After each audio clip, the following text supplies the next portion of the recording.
Welcome to the Experts in Sport podcast, brought to you by the School of Sport, Exercise and Health Sciences at Loughborough University. Today, I'm with Pro Vice-chancellor for Sport, Joe Maher, head of the NFL Academy, Lamonte Winston, and head coach Steve Hagan. And we're going to discuss the NFL Academy based at Loughborough University. Hi, everyone. Thanks for coming on the podcast. Thank you. Thank you for having us. Thank you. Thank you for your time. I know everybody's pressed for lots of time, so we're going to dive in really quickly today. We're going to talk about the NFL Academy. We're going to look at how the partnership developed and how it's performing to date, along with the long-term aspirations.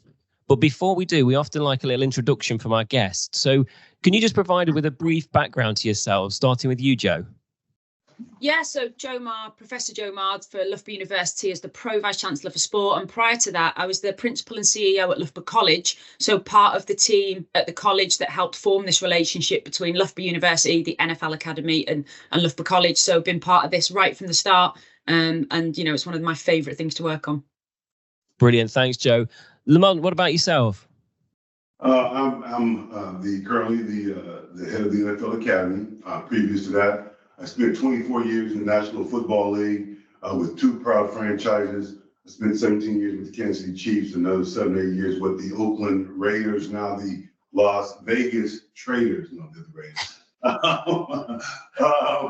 And before that, I spent 12 years in college coaching. And actually, Steve and I got a chance to work together at the University of Nevada in Reno. So extensive football background has been my life.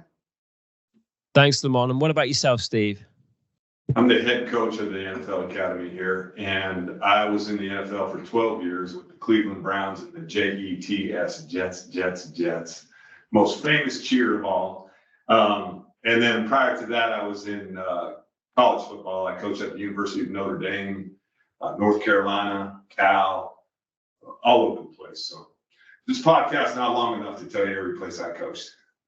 Nice. Well, I know we've got lots of very experienced people running the academy. We're going to learn all about the academy and the partnership and the purpose and everything through this podcast. So I'm really looking forward to hearing lots more about it. So thanks for your intros, guys.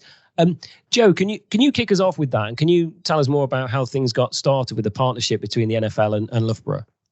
Yeah, so the NFL Academy started its life down south in London at one of our, partner colleges, at Barnet and Southgate. And, they did a really great job, but there were some kind of logistical challenges regarding the facilities and the distance for each athlete to get to practice, to training, and also, the skill set here at Loughborough. We've got the world's best sports scientists, the medical support, an ecosystem that means we could tie in an offer that was education, accommodation, a whole suite of coaches, dedicated facilities, and then add in Powerbase as a gym that our Olympic champions and our world champions train in, on top of world-class sports science support, so nutritionists, psychologists, physiologists that are coming together with the US expertise of our coaching staff to really come up with an exciting proposition. So we went through a competitive tender process on a national basis and came up with a package that we genuinely felt was unique and world-class. Thanks, Joe. And it's probably interesting for other listeners of the podcast to understand actually how big the NFL is. I know that probably sounds silly for you guys, but from my research, I think it's, in terms of revenue, is 3 times as big as the Premier League. So yeah. When I looked before, I think it's about 18 billion. So just for those listeners who may not already be into the NFL, it is the biggest league in the world financially. So the biggest league in the world partnering with the best university for sport in the world, to us sounds like a no-brainer. But could you, Lamonte and or Steve, describe to us why you decided to partner with Loughborough? Well, again, I think the ability to partner with Loughborough was just like Joe said. I mean, when you look at trying to establish, you want to establish a global elite American football playing program, you need to be in a place that can provide, the academic support, the well-being support, the physical support, to at least give your athletes a chance to learn the game of football at the highest level and a fashion that allows them to perform on the playing field.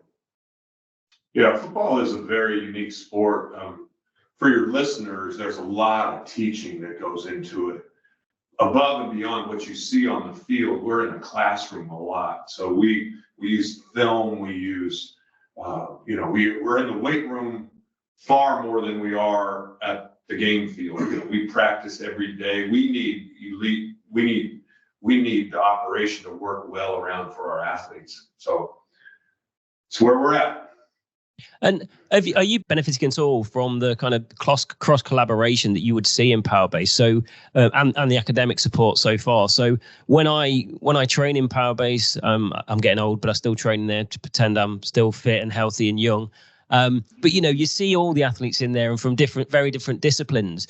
Are you finding you're benefiting all so far from meeting with Olympic swimming champions or boxing or all the other kind of cross disciplines that you'd come across at Loughborough? Yeah, I think from athlete to athlete perspective, anytime that you can train with other athletes is a great experience for you, because there's shared experiences to that. Pain is pain, Martin. When you have to get up at 6 o'clock in the morning, 6 o'clock is 6 o'clock, right? And so when our young guys get a chance, they're the youngest athletes on campus, mind you. So we're in the high school. So when they get a chance to visit with established athletes in various other sports, they can talk about, the training that goes in, the discipline that goes in, all those nuances, the pressures, anxiety that comes with high level, high performance things with this. So it's always a plus, and again, there's a maturity level I think that our young people can gain by being with older athletes as well. Definitely. And in terms of Loughborough, what benefits are we seeing from having the NFL on campus, Joe? Yeah, so I mean, listen, you can see from Lamonte and Steve the energy that our coaching staff bring. They're just a pleasure to be around, and they're creating talent transfer opportunities as well. So, a couple of weeks before Christmas, we had the first team from Grimsby Football Club come down to do a good practice sharing, to look at culture, to look at the sheer volume of information our athletes need to retain. So Coach Steve talked about, watching tape and, when a quarterback issues the instructions for the play call, that could involve, 8 different commands that are moving different pivots across the offensive line around, telling the wide receiver where to go, telling the blockers how they want to block. And, if you think about Premier League football or league football, how many corners do you see not beat the first man? How many times does a ball go out of play? In an NFL game, that just wouldn't happen. You'd lose your job. You'd be off the team. So to actually learn from other sports, it's the other sports learning from our coaching. I think then there's an element where we need to think really carefully with our world-class coaching and pedagogy expertise, how collectively we can start to foster a talent pipeline, because we know that across Europe and Africa, our coaching ecosystem in American football is nowhere near as strong as it is in the States. So we think that we can play a role with the team of experts on campus, joined with our experts, to have a leading place in coach education. So how do you become an elite American football coach? What does that look like in college football? So I think there's a lot of two-way transfer in terms of learning from American football from a technical perspective for other sports like soccer. In addition to that, I think it's about that elite high performance environment. So when they train and the games, we did a showcase game, one of our big tentpole events on the first team rugby pitch, and we had 1,000 people coming to watch that game, and that exceeded many of the games that we would see on a normal Wednesday evening. And obviously we've got Big Bucks Wednesday coming up in March, which we know will involve thousands of people. But American football creates a fandom. It creates support for franchises. And as we see our athletes move into the US space, so we've got athletes currently in NCAA Division I colleges that we believe are going to make it to the draft. So that's going to create ambition, aspiration, and flag football being in the Olympics. We can support youth sport in the UK with partners like a Youth Sport Trust and Flag Football and BAFA to create this movement where young people are physically active, they're learning transferable leadership skills, and now have a genuine opportunity to get to the Olympic Games. It sounds like, there's things already happening that are outstanding in the partnership, but the potential for this partnership is what's really exciting, because just some of those small parts there around cross collaboration with multiple sports, I think it could go in both directions. Don't talk to me about the front post corner and missing I don't do that. And in the Premier League, when I'm not going to name names, but when certain people do that all the time, it's the most infuriating thing ever. And then we have seen this more recently, I think, in professional football with I know there was some collaboration through us really with Leicester Riders and Leicester City looking at blocking for the basketball players, helping with that. So maybe we could get Steve and Lamonte to come with us to Forest later on and get them to teach them some blocking. So that would be interesting. It might have helped last night. Well, that maybe a goalkeeper getting megged would have maybe learned not to get megged on your front post. But anyway, don't get me started on that. I'm a Forest fan. My favorite sports are when people get to hit each other and it's not a penalty. Like rugby. Football, American football, not the other football where. Anyways, next question. Let's not get in that. Well, rugby, the Six Nations is starting this weekend, so you'll enjoy that whilst you're over here. So Wales won't. We just stole their top talent. Actually, I'm going to go out to IPP, International Players Pathways, and I'm going to take one of the Six Nation players that's coming there and teach him how to play American football and give him a chance to be in the NFL. So I'm looking so forward to meeting him and seeing what he's got. Seeing where we can take what he already has as a skill set, transfer it into an NFL skill set and see what happens. I think it's exciting. It's really exciting. And it's going slightly off piece, but I don't know if you remember. Do you remember Jared Hayne from Australian Rugby League? He did the same thing. He was a superstar in Rugby League in Australia, and he came over to the NFL. And I think he got signed, and I'll get this slightly wrong. I think he got signed in like the squad of 50, but I don't think he played much. So that's just showing anyone who does know who Jared Hayne is. That just shows the difficulty of an absolute world-class rugby league player, trying to step into the NFL and not quite getting to the level that he wanted to. So it'll be a really interesting journey from somebody trying to step in from the UK. That's the importance of teaching the sport. There's so much depth in teaching the sport. And that's, when you're bringing someone from a different sport to our sport, that they need a longer pathway. They need a longer strict runway to take off because there's so much to learn, and it's just a different sport. So we've got to be able to create those environments here to teach these athletes so they do have a better chance when they get there, and that's what we're working on. I think I might touch upon that a little bit more later on, but I just wanted to speak about how you guys see the academy going to date. So where are we on schedule? What's the standard of players like? How are you experiencing the coaching, facilities, sports science? How are things going for you guys? Well, I think, it all starts with our players, and we have fantastic young men. They are learning. They're still learning how to work, but they're on the other side of that, right?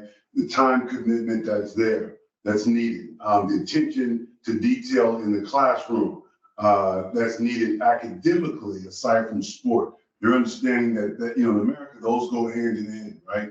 And so we're excited about our young guys. We always need more, okay, because we're going to lose guys, okay? So we're excited about that. I think in terms of our overall environment, they did a great job putting this thing together here. Now, our approach is coming in as becoming elite. So what does that really mean? And that doesn't happen overnight, okay? This place is set up for sport. Not quite for American football, but we're going to get there. I mean, the right people are in the room talking. Our goal is to get that, to be that, so then we can go globally, Martin, and recruit the finest potential athletes, football athletes, in the world. And so, again, we have good people, actually we have great people with fantastic attitudes. But again, we become elite. It takes time. It takes a shared vision and a focus on making things better than it was yesterday. Look at this, and recruiting is the lifeblood of every program. It's the lifeblood of this university. It's the lifeblood of the college across the street. Recruiting is the lifeblood of every athletic program in the world, for that matter. I was just down at a local soccer franchise, and their recruiting room, very big, with a lot of recruiters in there and doing a full-time job, scouring all the different levels of talent. We do the same thing with our coaching staff all throughout Europe, North Africa, moving into Australia a little bit, South Africa as well. We can't take any American football players here. We can only take the non-American football players. And so our pool is very different to recruit from. So we have to do a very, very thorough job, and that our whole job here as American football coaches in the UK and in Europe, or internationally for that matter, is to find players, recruit them here, educate them, get them to become NCAA qualifiers, because no one can play in America if you don't qualify through the NCAA. So get them from all our different countries to go through this NCAA funnel, if you will, and in the meantime, teach them how to play football, because they're not really, once they come here, they're no longer competing against anybody in Europe. They're competing against everybody in America to get a scholarship. So our 17-year-olds here are competing against every 17-year-old that's been playing football since they were 3 or 5. Our 17-year-olds here started playing football maybe last year or 3 years ago, maybe. So we've got to ramp them up, and it's 24/7, 365, let's go. And if you can't handle that, you can't be here. And where are you recruiting from? So is this a lot of people who already play in NFL, or are you looking at kind of transferable skills, which you briefly mentioned before? We've got to look at everybody. We've got to look at everybody. And some skills transfer and some don't. So we don't eliminate anybody until we get further down the road and we start to see, well, that's just not going to work. It's going to take too long. He's 18. He's only played football for 1 year, and it's just not going to happen. He's 16 and he's played football for 1 year. Yeah, that might happen for him. So every individual is different, and we have to be able to vet them. And that's why we do combines, international combines. We're doing a combine in Finland here this weekend. We're sending our coaches to Finland to match up with the Finnish Football Federation and do a combine up there. Then we'll come back and we'll do one in Dusseldorf when we play against Germany, and we'll do another one down in, actually do one here on campus here soon in March. So we're constantly hunting talent. So what's the aspiration then for that? You're hunting talent, and you mentioned there that you are, they're competing against people in the States. So is the aspiration to get players to go over and play in the States, and where are we with that at the moment? And then a second question being, I know it's been a potentially long-term dream of the NFL to, I know they're playing around the world, but is there still an aspiration for a club to actually be, based in London or in other places? Where are we with all that? Massive question there, I know. Sorry. You want to start with our aspiration is to get every single one on our roster a full scholarship, so they don't have to. We compete against a lot of academies in and throughout the world. All right, there's academies in Sweden, there's academies in Germany. So that's our aspiration. And the reason we want to do that is to give kids the best pathway to get to America, because when they have that, then they can get to America where they refine their skills and give them a better chance to get to the NFL, which is the ultimate goal, because then it shines light back on where they started, right? And so that's our aspiration, to get that going. And the more we can do that, the better it is for everybody involved, because, all ships rise, right? So in terms of your second part of that question, I think the excitement that we've seen with 4 international or London games or international games, you can see the excitement, you can see the hunger, you can see all of that. Short answer, yes, I'm sure they would like to have a team over here at some point, but that takes a while. Now we've gone from 4 to 8 games. Okay, there's a lot that goes into starting a new franchise in the National Football League, and or even the thought of transitioning existing franchise here. So I think that I would say yes. I just look at what's happening with the NFL now, reaching out to all the various teams, having all the various markets. I mean, they're doing it for a reason. Okay, now when that happens. No, we don't know, but I think that the important part is for all the listeners out there, people that are, that like American football, you have to support what's here. And what's here are the London games, the European games, but what's here every single day is the NFL Academy here in Loughborough. And that's where we have to get behind and support these young men, and that helps grow and make good reason for a team to be over here long term in the future. To interrupt you real quick, if it doesn't make money, the NFL's not going to do it. So if that's why you said it at the beginning, and I see Joe smiling. It's the highest ranking revenue generating sport on the planet. So it's a business, and everything we do is a business, and that's our business, is to get players to the NFL. So how do we get them? We recruit them. We got to give them a great environment to grow, and then we ship them out. We'll send 9 players out of this academy this winter, or this fall, including up to February, to the NFL to play college football. That is huge. That is huge. You tell me one academy that's sending people like that going there. So, I mean, and we're looking forward to these other kids growing, and we'll take our kids on a summer tour to America this summer and expose their talents to the American audience that wants to do it. It's very, very competitive now because the NIL and the transfer portal has changed college football 1,000%. If it hasn't, and I don't know how much college football you follow, but Nick Saban wouldn't have just stepped away from. He's arguably, and not my mind, he is the best coach that's ever coached college football, and it's changed. The landscape has changed. So it is so difficult to get a scholarship in America now. 42% of there's less than 42% of the high school kids are getting what normally got scholarships are getting scholarships now because of the transfer portal. So take that from a European kid's standpoint, it's even exponentially harder for them to get in and squeeze themselves into that market. So, but with that, Martin, I would say, and I've been doing this man a long time, we don't flinch. No. We just need to understand how it's being played. We pay attention to what's going on so we can properly educate our kids.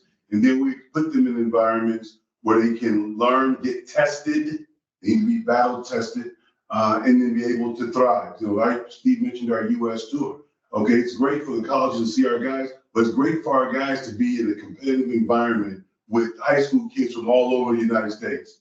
Okay, see themselves what it really looks like in person and not on YouTube, right? So, and then they come back and they know when coach is talking about doing all these different things and pushing yourself, now they know the why, right? And that's our job. So we don't flinch. You know, we're going to be able to continue to play American talent. We need to. You know, there's not enough elite level football playing programs in Europe. So we try to play the best ones we possibly can, but still with an eye on playing teams from the United States for our guys, because that's what gets the attention of the colleges. That's what we have to do. We've got to play American high school talent because that's what American college football coaches are looking at. They know what IMG looks like. They know who goes there. They know the high school talent here. If they look at our guys playing against, you know, European team, they don't know that European talent as well, but everything shows up on film. So it's all relative. So that's important for us to do that. There's a lot that goes into this academy. We don't just roll the ball out and hope something good happens. Yeah, no, it does sound amazing. Some of those points you mentioned there. So, you know, inspiring them to, we can all watch college football on YouTube or wherever and see what we think. But I imagine actually going to a college football game, especially for a player who's aspiring to get there, is an absolute another level. And like you mentioned there, you know, you can develop these players, but they've got to be playing against people who are the same standard, because, you know, at this level, just 5% difference in performance or who you're playing against makes a difference in your development and the timing and everything. So I fully understand kind of, you know, your challenges and your aspirations to try and kind of make this work to get some players over there. I was asked by one of my friends to ask you this question of when are we going to see a Loughborough student at the Super Bowl? What would your aspiration be? Show up and do what we're asking them to do consistently well. Nice. So you may not like that answer. I like the honest answers. That is what I like. Yeah, we don't give things away here. They earn it. Everything's earned. And you know, Martin, we operate from a space of reality. Okay, you have to come into this academy. You need to be able to manage the responsibilities and the things here at the college from an educational standpoint. Your leadership and character development has to be spot on, and then your commitment to football. Now, then we have to take that and get you to America. And then you're going to have 4 to 5 years, right, to develop against the best in the U.S. that are also trying to go to the NFL and be in a Super Bowl. So, you know, we try to tell our kids, dream with your eyes open. It's good to dream, but dream with your eyes open. You got to know what you're looking at to get to where you want to go. And we push our guys every single day in that direction. So it will happen. We believe that it'll happen one day, okay? But it's all going to start from how they start. We have guys that have played and have come here and can't handle the rigors of the long discipline it takes to be excellent at what we're doing. Just on that, it's really important to make two key distinctions between this programme and many of the professional academies you would see in other sports in the UK. Education's at the core to this programme. So these young men are studying A-levels or they're studying a vocational programme in a college. And the work that the team are doing in Loughborough is to ensure that every single athlete, whether they make it to the US on a fully funded scholarship, and listen, some of these scholarships are worth over $100,000 a year. This is a ridiculous achievement to get 9 athletes of 62 year on year out, when, as you know, the coaches have described, the number of those places is reduced because of the professionalisation of college football, as athletes can now have branding and image rights. That's really recent. That didn't happen previously. So we have athletes that could be on a fully funded scholarship and be on a salary for their brand and image, and you know, and being able to do advertisements and sponsorships. But outside of that, there is no athlete that will leave this academy without a fabulous education offer. And whether that means they're studying at a different college in the States, whether they come to study at Loughborough University as their progression, you know, we've got one of our athletes who their progression in September is going to be to the University of Oxford. This is the standard of the education programme that's underpinning this. So I really do want to emphasise that this is not an academy that, even though we know of 62, a brilliant outcome, you know, is 9 or 10 getting those fully funded scholarships. For me, the outcome is 62 of those young men form brilliant life chances, go on to fabulous degrees, get into fabulous jobs, and are able to use these skills and networks to progress. So that's why we do social mobility work with them, character development work. We help them build networks. We give them internships, placements, and the NFL includes a lot of off-field jobs. So you could be an event manager, account executive, working in international development, actually working in flag football and coaching. So it's not just come out and play football. We really care what happens to each and every athlete. So of course, Coach Hagan and Lamonte, their job is get the most through as you can. The rest of our job, you know, we have a dedicated academy education expert that works individually with each of those athletes to make sure they are placed and they get fabulous outcomes as well as football. It's great to hear your passion there on the education side, Joe.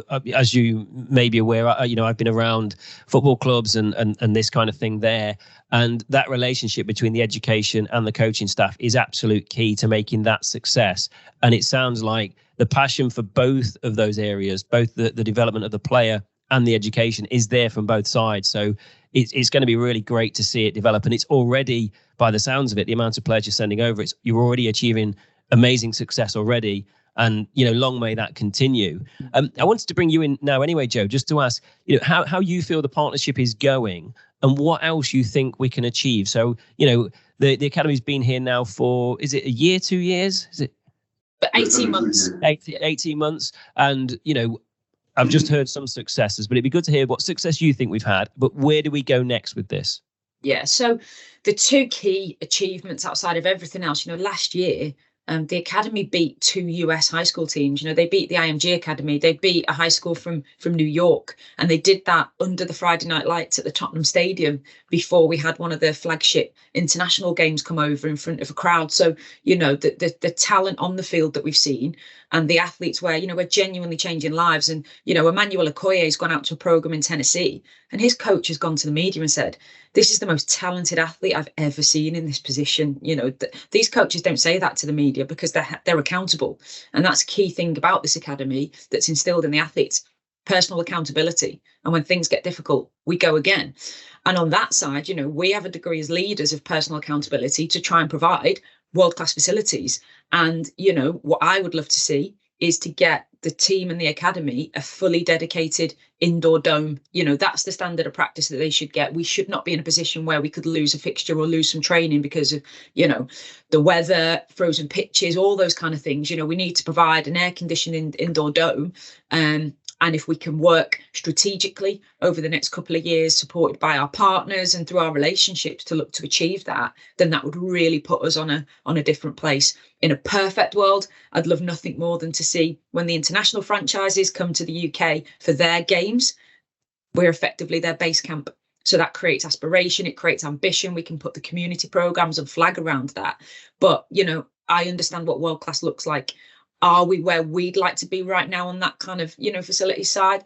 Absolutely not, because, you know, in the US, they're selling out college games with 100,000 seats, and there's a commercial model that underpins that. And we can't compare to that because it's just, you know, from a UK culture perspective, you know, people don't pay to watch college sport in the way that they would in the States. It's just a completely different model. However, do I think long term this academy could be filling a 7,000 to 10,000 seater indoor arena dome? Absolutely. So we've got big plans. We've got to work on the investment proposition on the commercial side, and you know, hold ourselves to account to try and deliver. I talk about that quite a lot in terms of the indoor or even outdoor stadium, and our location at Loughborough near the M1, you know, near other infrastructures for travel. The potential here, I think, is massive. And we know our reputation around the world and in the UK is that we have unbelievable facilities. But when you're then comparing to American universities and the NFL, there is more we can do. And I love having that aspiration. And obviously, I will certainly talk to you for the CVA and getting all our students involved in kind of any of these kind of things to grow spectatorship in any of these events would be massive. So I'm really pleased to hear the aspirations that we have at that level. What about research? I'm aware that I think already we have a PhD that's happening. Do either of you know? Do any of you know much about the PhD that we have with Stuart McCurlin-Naylor? I know that we are going to have a PhD. We just got back from holidays, so we're trying to get ourselves immersed in spring football. I know that person's coming. We'll have more discussions about, you know, how we integrate that person into what we're doing at the academy. But whatever the responsibility is, it's going to be a learning. It's going to be a learning process for sure. So we're excited to do that. Again, the focus has to be on our players and our coaches. So before we can coach any other coaches or teach any other students, PhD students, master students, we have to have it right for our coaches. And I think we'll get to that point.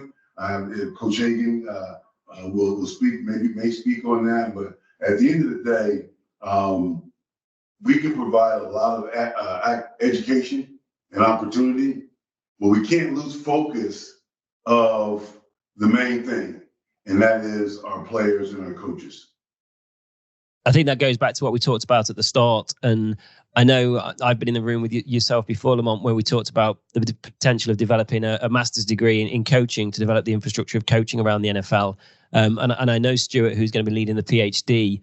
And I think that's looking more around the biomechanics of sprinting, and I think biological maturity and the transfer potential to American football. So I think those combined elements of expertise that we have at Loughborough, enhancing, enabling the work that you do, I think it's a really exciting future for us all in lots of different spaces. And that partnership I mentioned before, you know, allowing the people who can do what they can do to do it.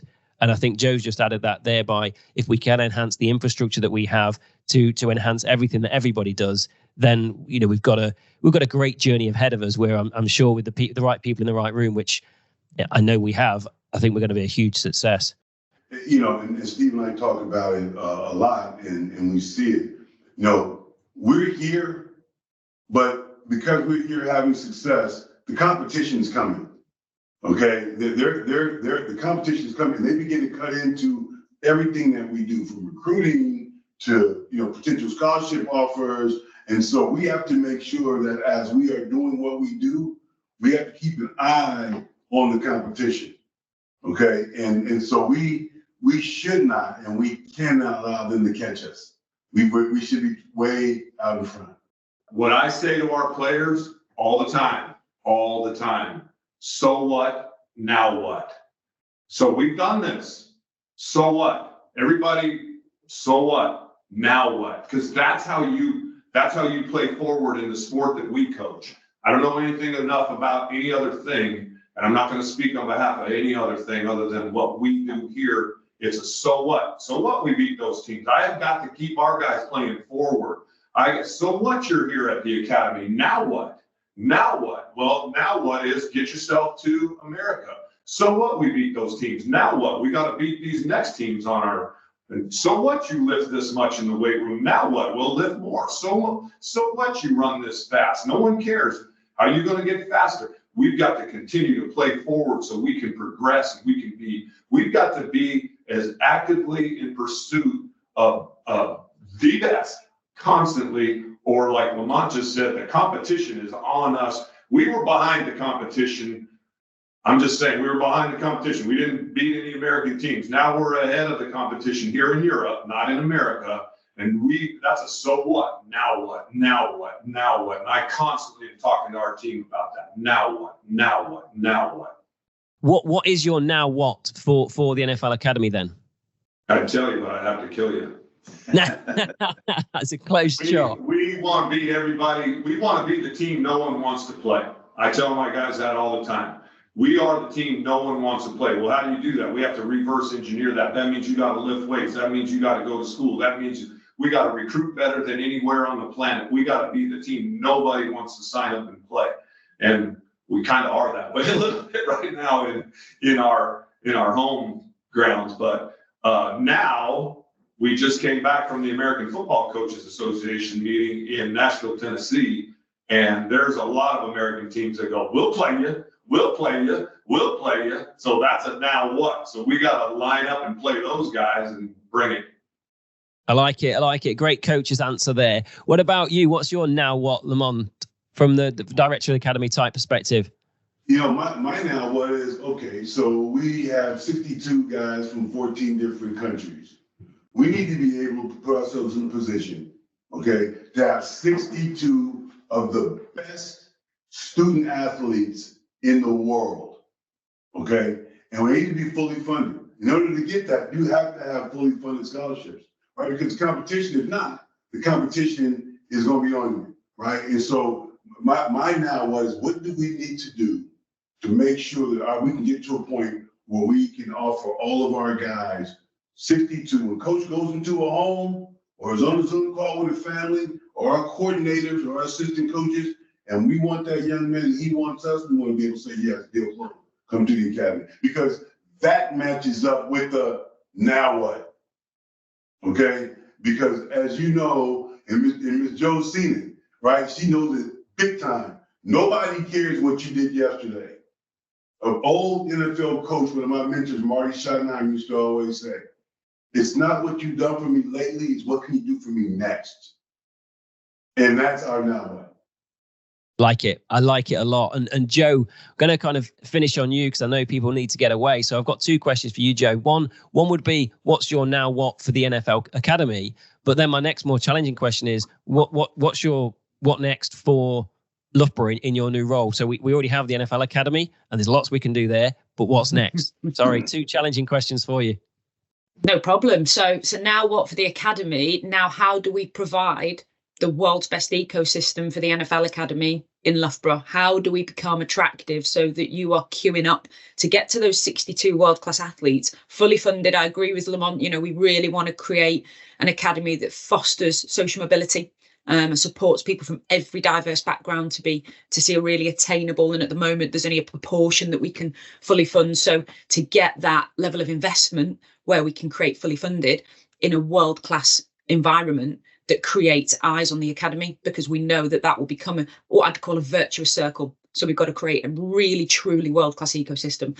For my role at Loughborough, so we're signing off our sports strategy at the moment, and we're going for 3 strategic institutional themes, because fundamentally we have a role to play in changing the world through sport.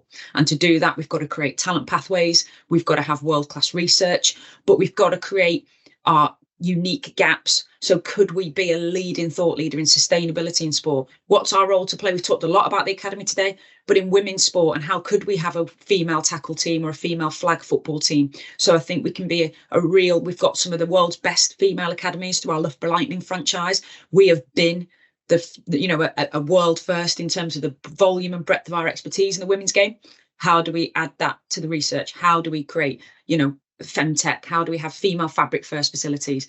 And outside of that, how can we celebrate the work we do with our equality and diversity to have fabulous parasport, fabulous pathways for disability athletes, and a real inclusion part of what we do? So leveraging the power of AI and data is another core theme. So once we've coalesced between those themes, we then need to have a 5-year strategic vision and investment plan that gives our academic colleagues and our fabulous Loughborough Sport colleagues the same standards we expect for the NFL Academy. So if we're world number 1 in sports related subjects, if we've won books for 42 years, now what? We go again, we make it bigger, we make it better. We recruit more international students, we recruit from diverse countries, and being associated with a brand like the NFL is part of the suite of mechanisms that we can do that. So we want to be the best in the world at everything that we do. Love it. Thank you, Joe. I love doing this podcast because I get to speak to amazing people who are always passionate about what they do. It's been brilliant to hear more about the academy and its success so far, but we'll kind of leave it on that, in the so what and now what. And it's great to hear the future of what you want to do. So I can't wait for us to get back on the podcast in 5 years' time and say, right, well, we've done that now. What's next? So thank you for that gem there of so what and now what. And we'll leave it there. Thank you very much. Martin, it starts with you coming to practice. Can you come to practice? We invite you to come to practice. That's where it starts. Pressure. We expect to see you at practice, Martin. You let me know and I will come down and watch.